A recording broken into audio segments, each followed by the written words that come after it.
Selamat jumpa teman-teman mahasiswa. Sudah liburan Paskah, saya ucapkan selamat Paskah. Kita masuk lagi, sudah kemarin kita ujian tengah semester Ekaristi. Sekarang kita masuk ke pekan ke-9. Kita membahas Bapak-Bapak Gereja, abad pertengahan serta reformasi, ya, Ekaristi dalam ajaran para Bapak Gereja, abad pertengahan dan reformasi. Ya, bisa kita langsung saja masuk ke pandangan umum para Bapak Gereja. Melanjutkan gagasan biblis mengenai Ekaristi. Kita tahu bahwa kitab suci itu mengajarkan dengan jelas Ekaristi sebagai perayaan kenangan akan wafat dan kebangkitan Tuhan. Secara khusus tentu saja dibahas kisah institusi, kemudian juga dalam Injil Yohanes itu khusus memang dengan ajaran roti hidup. Paulus juga punya refleksi yang khusus mengenai Ekaristi, tetapi memang kemudian para Bapak Gereja itu memberikan ajarannya, melanjutkan gagasan biblis mengenai Ekaristi. Selain itu, para Bapak Gereja juga melanjutkan pemikiran sakramental simbolik. Jadi memang model pemikiran sakramentalnya masih simbolik, ya, dan tidak kesulitan memahami masalah realis presensial. Kita langsung masuk ke ajaran Santo Ignatius dari Antioquia. Santo Ignatius dari Antioquia itu adalah seorang martir yang memiliki kerinduan yang amat sangat terhadap Kristus, kesatuan dengan Tuhan. Pernah dicoba ketika dia diantar dari Antioquia dengan dikerangkeng, ya, dalam tanda kutip, dia ditahan tentu saja menuju Roma. Ada usaha dari umat di Roma untuk membebaskan Santo Ignatius, tapi dia mengatakan jangan dibebaskan karena aku ingin berjumpa dengan Tuhanku, aku rindu kepadanya. Jangan halangi aku berjumpa dengan Tuhanku. Menarik sekali. Lalu dia melanjutkan gagasan Santo Paulus mengenai Ekaristi, khususnya eklesiologi Ekaristi. Itu terutama kalau kita masih ingat bagaimana Paulus dalam suratnya di Korintus, umat di Korintus yang pertama, dia mengajarkan mengenai bagaimana orang yang menyambut atau berpartisipasi dalam Ekaristi, menyambut tubuh Tuhan, maka dia pun membentuk menjadi satu tubuh, yaitu gereja. Dalam 1 Korintus bab 10 ayat 16-17 misalnya, ya, dikatakan, bukankah cawan pengucapan syukur yang atasnya kita ucapkan syukur adalah persekutuan dengan darah Kristus? Bukankah roti yang kita pecah-pecahkan adalah persekutuan dengan tubuh Kristus? Karena roti adalah satu, maka kita sekalipun banyak adalah satu tubuh, karena kita semua mendapat bagian dalam roti yang satu itu. Jadi kesatuan dengan Ekaristi, dengan tubuh Kristus, membuat kita yang menyambut tubuh Kristus Ekaristi itu menjadi tubuh Tuhan, tubuh Kristus dalam pengertian gereja. Lalu dia juga mengajarkan tentang realis presensial, yaitu ajaran mengenai keyakinan bahwa Yesus Kristus Tuhan kita sungguh hadir dalam rupa roti dan anggur. Kemudian kita masuk ke ajaran Santo Justinus Martir. Dia mengajarkan juga realis presensia, yang khas adalah bagaimana dia mengembangkan teologi logos untuk Ekaristi, yang menyucikan, yang menguduskan, yang mengubah roti dan anggur menjadi tubuh dan darah Kristus itu adalah Sang Logos, Kristus, Sang Sabda yang menjadi manusia. Nanti tentu agak berbeda, meskipun sebenarnya akhirnya sama maksudnya, itu kalau di gereja timur sangat menekankan peran Roh Kudus. Dan di dalam epiklese kita ada epiklese Roh Kudus, memohon agar Roh Kudus mengubah roti dan anggur menjadi tubuh dan darah. Nah, di dalam teologi Justinus Martyr itu yang mengubah Kristus sendiri. Maka dikenal dengan epiklese Logos. Berikutnya adalah Santo Irenaeus. Santo Irenaeus memahami Ekaristi dalam dua cara pandang. Yang pertama, Ekaristi sebagai pujian syukur atas penciptaan. Berhadapan dengan gnosisisme yang menolak semua hal yang bersifat badani.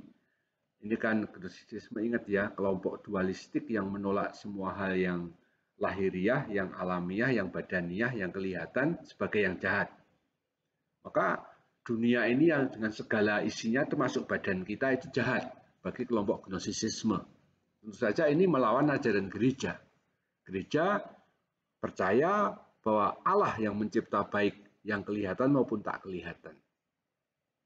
Begitu pula Ekaristi ya, yang menggunakan tubuh dan darah Kristus dalam rupa roti dan anggur tentu saja juga masuk dalam hal yang kelihatan juga.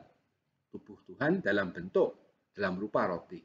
Maka itu dilawan oleh Santo Irenaeus, kelompok gnosisisme. Yang kedua, Ekaristi sebagai kesatuan dengan Sang Logos, melanjutkan gagasan dari Justinus Martyr dalam teologi Logos. Kemudian, para bapak gereja Yunani.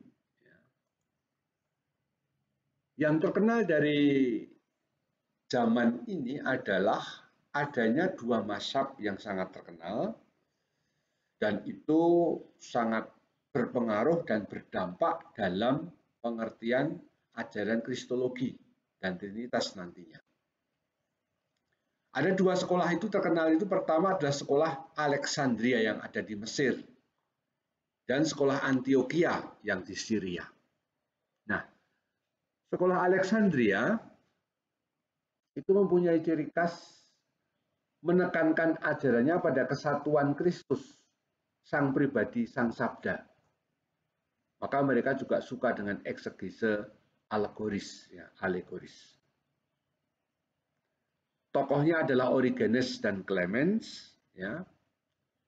Dan tentang Ekaristi, kelompok ini menekankan bahwa pribadi Sang Logos, Yesus Kristus, Sang Pribadi Sang Kristus, Sang Sabda, itu ada ditemukan dalam Ekaristi. Sedangkan dalam sekolah Antioquia atau Syria, ciri khasnya tekanannya pada keduaan, dua kodrat. Bahwa Kristus itu memiliki kodrat ilahi dan kodrat manusiawi. Maka untuk menekankan kodrat manusiawi, mereka menekankan aspek historis kelompok Antioquia ini. Tokohnya adalah Santo Yohanes Chrysostomus yang gambarnya saya pasang di sini. Itu gambarnya Santo Yohanes Chrysostomus. Dalam hal kaitannya dengan Ekaristi, anamnesa dilihat sebagai peristiwa keselamatan di altar, ya, keselamatan di altar. Nah, ini sebenarnya kalau saya mengatakan Alexandria tekanannya pada kesatuan, lalu Antioquia pada keduaan, itu saya meminjam istilah almarhum Romo Hardoweryono yang dulu mengajar kami, itu ketua FDW yang pertama, ya, tahun 70-an, 80-an ya. Beliau itu kalau ngajar kami dogma Kristologi, Trinitas itu selalu, kalau sekolah Antioquia itu keduaan, Alexandria itu kesatuan. Kesatuan dalam arti Yesus Kristus itu kan punya cuma satu pribadi. Sedangkan kodratnya ada dua. Nah, itu ditekankan di Antioquia. Tapi mereka pada waktu itu belum sepaham karena soal bahasa, ya, penggunaan istilah-istilah yang pada waktu itu belum menemukan kesepakatan. Nanti baru diselesaikan dengan Konsili Kalsedon yang merumuskan Yesus Kristus sebagai sungguh Allah, sungguh manusia, dua kodrat, satu pribadi. Jadi dua ajaran ini menjadi didamaikan istilahnya ya. Lalu pada gereja Latin, pada bapak-bapak gereja Latin, tokohnya tentu saja adalah Ambrosius dan Agustinus. Ambrosius itu mengajarkan realis presensia karena sabda Kristus yang menyebabkan mutatio atau perubahan roti anggur menjadi tubuh dan darah. Masih melanjutkan gagasan Justinus maupun Irenaeus yang menekankan epiklesiologos, Kristuslah yang mengubah. Sedangkan Agustinus bergerak pada pemahaman realisme, simbolisme, dan spiritualisme. Agustinus sungguh menekankan roti anggur itu di dalamnya adalah hadir ya, tubuh dan darah, tapi dalam bentuk simbol rupa roti dan anggur, tapi real dan ada makna secara spiritual. Sayangnya, ya, tekanan pada realisme, simbolisme, spiritualisme itu kemudian tampaknya disalah mengerti dalam perkembangan di abad pertengahan. Sehingga di abad pertengahan itu terjadilah nanti ya, saya sebut nanti terjadilah suatu pertikaian, istilahnya itu pertikaian atau perselisihan atau pertengkaran ekaristi. Kita masuk saja langsung ke abad pertengahan. Pada abad pertengahan, ciri khas diskusi ekaristi pada abad pertengahan itu terfokus pada masalah realis presensia. Nah, perlu diketahui, ini efeknya besar. Kalau dikatakan ciri khas diskusi ekaristi pada abad pertengahan itu terfokus pada masalah realis presensia, nanti tampak dalam diskusi di Trente. Ketika reformasi itu menyerang gereja Katolik tentang makna korban untuk misa, maka jawabannya hanya tradisional sekali, tapi tidak menjelaskan banyak gereja Katolik waktu itu. Karena memang tidak menjadi tekanan diskusi dalam abad pertengahan, pada abad pertengahan. Istilah korban tadi, atau makna korban. Lebih tekanannya pada realis presensia. Ya. Yang kedua, itu pengaruh dari pemikiran Jerman dan Perancis. Yang pada waktu itu aneh ya, orang Jerman Perancis waktu itu berpikir hanya atau, tidak ada dua-duanya. Atau ada atau tidak ada. Sekarang kan kita mengatakan ada di dalam simbol. Simbol menghadirkan Tuhan. Tuhan ada, tapi adanya dalam rupa simbol. Bagi mereka simbol ya simbol, artinya cuma ya gambar atau apa yang tidak menghadirkan apa-apa, atau ada realitas. Sulit bagi mereka untuk berkata realitas hadir atau ada dalam bentuk simbol yang merupakan kita sebut istilah cara berpikir simbolis sakramental yang untuk kita sudah sangat biasa. Tadi saya mengatakan bahwa abad pertengahan itu memunculkan dua pertikaian ekaristi. Pertikaian pertama adalah pertikaian antara dua orang, ya, yang menarik dua orang ini satu biara, satu komunitas. Nah, Paschasius Radbertus itu adalah abbas, jadi kepala biara. Ratramnus itu anggota, tetapi mereka bertentangan. Kenapa? Karena Paschasius Radbertus itu menganggap kehadiran Kristus dalam rupa roti dan anggur itu kehadiran Kristus historis. Jadi katakanlah kalau kita mau kasar ngomongnya, dalam hosti itu ada sungguh-sungguh daging Tuhan. Seperti ketika dia di Palestina sebelum dia wafat. Ada darah Tuhan seperti ketika di Palestina sebelum wafat. Nah, pandangan ini termasuk yang namanya tekanan pada realisme. Sementara Ratramnus itu in figura, kehadiran tubuh dan darah Kristus dalam bentuk simbol. Kehadiran Kristus itu kehadiran dalam simbol, in figura, dalam gambar. In mysterio, in virtute, atau maya ya, virtual ya. Kayak sekarang ini misa online itu kan misa virtual. Pascasus Radbertus itu in veritate, dalam arti sungguh-sungguh, dalam realitas. Nah, ini bertempur dua kelompok ini. Pertikaian kedua adalah bid'ah Berenarius. Nah, ini banyak teolog mengatakan, komentar mengatakan, sayang bahwa pertikaian dua tokoh Pascasus Radbertus dan Radramnus itu dibiarkan oleh gereja. Sehingga, nah kalau pertikaian pertama itu abad 9, enggak lupa saya catat ya, tapi itu abad 9. Pertikaian kedua itu abad 11, yaitu ketika Berengarius, seorang imam dari Tours, Prancis, mengajarkan bahwa yang hadir atau yang ada dalam rupa roti dan anggur itu hanyalah simbol. Kristus tidak sungguh-sungguh hadir dalam rupa roti dan anggur. Itu hanya simbol belaka. Jadi tekanannya pada simbolisme si Berengarius. Tuhan tidak sungguh hadir dalam rupa roti dan anggur. Jadi menolak atau menyangkal realis presensia. Si siapa? Si Berengarius. Tentu saja kemudian dikutuk. Nanti dalam ajaran gereja yang minggu depan akan diajarkan oleh Romo Subali, Berengarius ini dikutuk oleh gereja karena menyangkal realis presensia. Sedangkan ajaran skolastik itu diwakili secara khusus tentu saja tokohnya adalah Santo Thomas Aquinas, ini gambarnya ya. Dan dia mengajarkan tentang Ekaristi itu dengan 3 istilah yang terkenal. Ekaristi sebagai signum commemorativum, yaitu Ekaristi sebagai tanda yang mengenangkan, mengingatkan, memperingati apa? Memperingati Tuhan Yesus dalam perjamuan malam terakhir, tapi juga seluruh peristiwa keselamatannya. 2, Ekaristi sebagai signum communionis, tanda komunal, tanda komunio, tanda persekutuan. Persekutuan kita khususnya dengan baik dengan Tuhan, tapi terutama dengan gereja.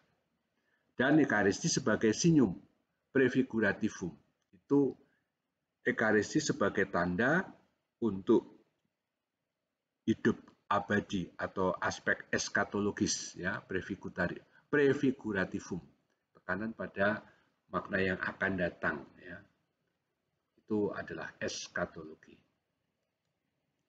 Nah, kemudian singkat cerita adanya pandangan bid'ah seperti Berengarius itu membuat gereja, para uskup dan umat, para romo itu membuat gerakan devosi Ekaristi. Sejak Berengarius itu abad 11 ya, maka abad 12, 13 itu sangat dikembangkan devosi kepada sakramen Maha Kudus. Itulah devosi Ekaristi yang sekarang kita kenal juga. Adorasi, perarakan sakramen Maha Kudus, ya, penyembahan pada sakramen, petahtahan, itu semua adalah warisan dari abad pertengahan ini. Tekanan diskusi teologis dan devosi adalah masalah realis presensia. Apakah roti dan anggur itu sesudah diubah menjadi sesudah konsekrasi benar-benar tubuh dan darah? Tentu saja pandangan gereja Katolik mengatakan iya, tapi ditolak oleh Berengarius.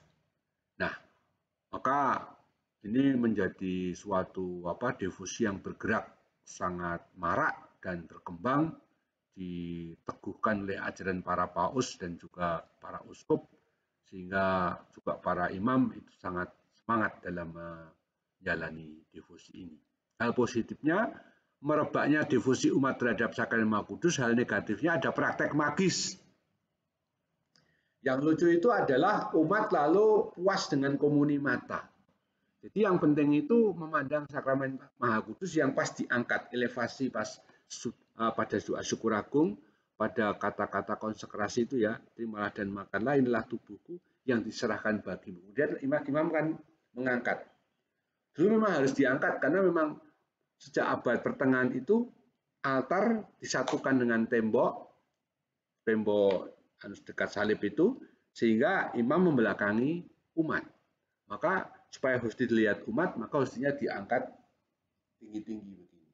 Itu tradisi elevasi. Kemudian umat itu menyembah. Dan dipercaya kalau orang itu memandang sakramen Maha Kudus saat itu, maka dia akan, nah ini menjadi jeleknya itu ya, entah rezekinya tambah, utangnya kesaur sendiri ya, atau kalau kalian yang tingkat 4 ya skripsinya langsung jadi sendiri, nggak usah ngapa-ngapain. Jadi aneh pandangannya, menjadi magis. Kemudian suasana ini ikut menyulut gerakan reformasi abad ke-16. Maka kita langsung masuk ke gerakan reformasi. Gerakan reformasi di abad 16 disebabkan oleh berbagai faktor. Ya, faktornya macam-macam, saya tidak akan masuk khusus. Tetapi intinya pangkal tolak ajaran reformasi itu bertolak dari pembenaran yang hanya dari rahmat dan iman saja.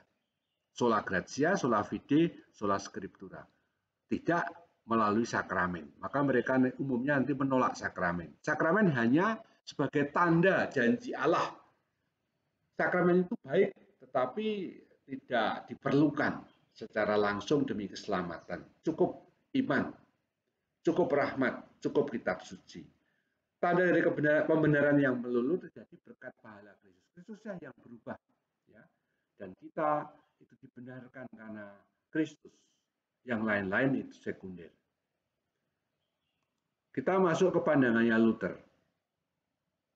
Luther punya pandangan yang cukup menarik, ya. Ada 5 poin yang saya sampaikan di sini. Pertama, soal realis presensia. Pada mulanya Luther tidak tertarik membahas realis presensia. Dia menerima seperti ajaran gereja Katolik bahwa dalam rupa roti dan anggur sungguh-sungguh hadir tubuh dan darah Kristus atau realis presensia. Itu diterima. Hanya ketika Zwingli itu tahun 1525 menolak realis presensia, Zwingli pada aliran karena Kristus itu bertahta di surga, maka dia nggak mungkin hadir di atas altar. Maka Ekaristi, sakramen itu hanyalah tanda belaka, tanda kosong lah. Tidak sungguh-sungguh hadir tubuh dan darah Kristus. Nah, di situ Luther melawan Zwingli. Jadi kelompok reformasi itu sebenarnya sifatnya itu beragam. Jangan berpikir reformasi itu satu kacamata, satu ajaran iman. Kita tahu ya, gereja Protestan itu juga terdiri atas macam-macam gereja. Di Indonesia saja ada gereja banyak denominasi ya, menunjukkan memang ajarannya beda-beda. Gereja Protestan itu. Luther tetap setuju dengan gereja Katolik bahwa sesudah konsekrasi roti dan anggur berubah menjadi tubuh dan darah Kristus. Bedanya dengan gereja Katolik adalah Luther nanti akan saya ajarkan pada nomor 4 ya. Sekarang transubstansiatio dulu. Luther menolak pandangan dan istilah transubstansiatio. Baginya itu akal-akalan saja. Itu asal-usulnya pada Aristoteles. Jadi bukan dari kitab suci dia mengatakan. Tapi lucunya Luther itu menerima ajaran homoousios. Yesus Kristus sehakikat dengan Bapa. Padahal kata-kata sehakikat dengan Bapa itu enggak ada dalam kitab suci. Itu dicetuskan oleh konsili di Nikea ya, 325, tahun 325. Tapi Luther menerima homoousios meskipun tidak biblis. Tapi kali ini transubstansiatio dia menolak. Nah, itu yang lucunya, nggak konsisten lah. Luther lebih mengajarkan konsubstansiatio. Konsubstansiatio itu adalah ajaran dari Luther yang mengatakan bahwa roti dan anggur tidak seluruhnya berubah menjadi tubuh dan darah Kristus. Hanya sebagian. Maksudnya, hakikat roti dan anggur tetap tinggal bersama dengan hakikat tubuh dan darah. Jadi misalnya dalam hosti itu, di situ tetap hadir dua-duanya, dua esensi, dua hakikat. Kalau kita gereja Katolik itu transubstansiatio itu total, seluruhnya hakikatnya berubah dari hakikat roti anggur menjadi tubuh dan darah. Kalau bagi Luther itu sebagian-sebagian. Luther berpikir mengenai kayak Yesus Kristus, ya, kayak Yesus Kristus itu dalam dirinya hadir sekaligus kodrat ilahi dan manusiawi, tidak tercampur tapi tidak terpisah. Tapi Gereja Katolik tidak. Transubstansiatio itu menunjukkan bahwa seluruh hakikat atau substansi dalam bahasa skolastik itu apa? Hakikat, substansia, sungguh-sungguh berubah menjadi substansia atau hakikat tubuh dan darah Kristus. Transubstansiasi Ekaristi atau Gereja Katolik. Kalau Luther itu hanya sebagian. Artinya substansi atau hakikat roti dan anggur masih tetap bersama dengan tubuh dan darah Kristus sesudah konsekrasi. Ini ajarannya ya. Kemudian yang nomor 3 adalah ajaran tentang ubikuitas. Ini lebih melawan Zwingli sebenarnya. Karena Zwingli itu mengatakan Kristus itu tinggal di surga, maka dia tidak bisa hadir di dalam sakramen roti dan anggur itu atau Ekaristi itu. Luther mengatakan bisa, dia sebagai Allah bisa ada di mana-mana, ubikuitas. Ya, karena sebagai Allah. Yang keempat soal Ekaristi sebagai sakramen, ini tadi yang sudah saya pending penjelasannya. Gereja Katolik mengakui sifat tetap dari kehadiran Kristus dalam Ekaristi. Artinya sesudah komuni pun ya, maka sudah komuni pun hosti yang tersisa belum dibagikan dalam bentuk komuni bisa dibawa ke tabernakel, disimpan, bahkan bisa dihormati dalam rangka devosi atau adorasi. Itu istilah latinnya extra usum. Artinya kehadiran Kristus tetap ada juga di luar pemakaian, di luar penggunaan, di luar penyambutan komuni. Kalau Luther percaya tubuh dan darah Kristus sudah konsekrasi kayak Gereja Katolik, tapi kalau hosti itu sisa, ya bisa dibagikan, mungkin sisanya masih banyak gitu, bisa disingkirkan dan itu nanti sesudah selesai perayaan itu dianggap bukan lagi tubuh Kristus. Hanya yang disambut itulah yang menjadi tubuh Kristus. Luther tampaknya sangat mengkaitkan dengan kata-kata Tuhan, terimalah dan makanlah. Jadi harus dimakan. Gereja Katolik lebih dari itu. Gereja Katolik juga percaya sesudah konsekrasi, disambut atau tidak dalam komuni, tetaplah tubuh Kristus. Begitu. Yang terakhir soal ajaran misa sebagai korban. Katolik memandang misa sungguh-sungguh suatu korban. Sementara Luther, misa kudus bukan suatu korban. Karena apa? Karena ini akan menyaingi satu-satunya korban perjanjian baru. Padahal korban perjanjian baru itu cuma satu, yaitu korban Yesus Kristus, seperti dalam surat Ibrani itu ya. Dan makna korban misa itu menyangkal perjamuan Ekaristi sebagai karunia Allah. Kenapa? Karena Luther tampaknya sangat dipengaruhi oleh pandangan religius atau pandangan pandangan pada waktu itu tentang fenomenologi agama pada waktu itu, ya, bahwa upacara-upacara kurban pada agama-agama asli, agama-agama di luar Kristen itu lebih bersifat suatu doudes. Jadi melakukan upacara kurban untuk memohon berkat. Jadi ada pamrih. Sementara kurban Yesus Kristus seperti ditulis dalam kitab suci itu hanyalah karunia Allah. Allah yang memberi dan manusia tidak punya jasa apa-apa. Ya. Itu. Sekarang ajaran Huldrych Zwingli. Zwingli mengajarkan mengenai sakramen melulu tanda belaka. Bukan, jadi mengenai sakramen ini Zwingli benar-benar ekstrim ya. Bahwa sakramen itu melulu tanda belaka. Tadi sudah saya katakan toh, Kristus gak hadir karena dia ada di surga. Sementara yang ada di atas altar ya cuma tanda belaka, nggak ada, kosong itu, nggak ada sakramennya istilah kita. Kehadiran Kristus dalam Ekaristi di altar tidak mungkin karena diri dan tubuh Kristus hanya ada dan terikat di surga. Tadi juga dilawan oleh Luther bahwa dengan ubikuitas Kristus bisa hadir dimanapun sebenarnya. Maka tapi juga Zwingli setuju dengan Luther, misa itu tidak suatu kurban. Jadi ajaran misa sebagai kurban memang ditolak oleh kelompok reformator. bahkan sampai hari ini. Ajaran Yohanes Calvin. Ajaran Calvin. Calvin lebih berada di jalan tengah antara Luther dan Zwingli. Misalnya saja, sakramen bukan sekedar tanda kayak kata Zwingli, tapi juga bukan saluran rahmat kayak gereja Katolik. Atau mungkin juga Luther masih ada di sana. Ya. Lalu Ekaristi bukan kehadiran Kristus di altar, karena ia hanya ada di surga, seperti Zwingli, tapi ada rahmat Kristus yang dihadirkan melalui Ekaristi. Jadi dua-duanya gitu loh. Maka kita lihat Zwingli ini jalan tengah, ya, terkenal ini. Dan ajaran Calvin ini pengaruhnya cukup besar di gereja Katolik gereja Protestan di Indonesia yang umumnya dibawa oleh misionaris Belanda yang memang gerejanya terutama adalah gereja Calvin. Ya. Itu, maka mereka juga banyak yang percaya pada tubuh dan darah Kristus sesudah konsekrasi, hanya saja tentu saja memang in usu ya, tidak ekstra usum seperti kita. Begitu saudara-saudara, selesai untuk kuliah pekan ke-9 ini, banyak hal saya singkat, banyak hal masih belum dijelaskan.